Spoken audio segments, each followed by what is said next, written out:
Guys ম্যাচের শুরুতে অনেক এনিমির মাঝে ল্যান্ড করে যখন সব টিমমেট মরে যায় আর শুধু একজন বেঁচে থাকে রিভাইভের জন্য, তখন লে আমার টিমমেটের অবস্থা।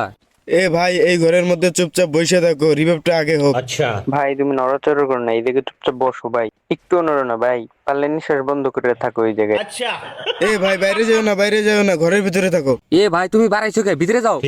এ ভাই তুমি নড়াচড়া করে না, নড়াচড়া করে না, চুপচাপ এই ঘরের মধ্যে বসে থাকো। এনিমি দেখলে টাস করে টুনটুনি ডেকাইটে নিবো। ভাই তোমার পায়ে ধরে আর অল্প একটু আছে, রিভাইভটা হোক, নাইলে কিন্তু হেডা করে মাইনাস খেয়ে যাবো। ভাই তুমি ওই ঘরের ভিতরে গিয়ে এমর দাও ভাই, তাও রিভাইভ দাও ভাই।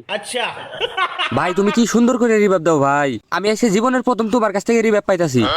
আর অল্প একটু আছে ভাই, নড়াচড়া করো না, এদিকে চুপচাপ থাকো ভাই। এখন দেখবেন রিভাইভ পাওয়ার পরে টিমমেটের অবস্থা। এখন তুই মর। রিভাইভ হয়েছে, তুমি এখন গোয়া মারা দাও গা।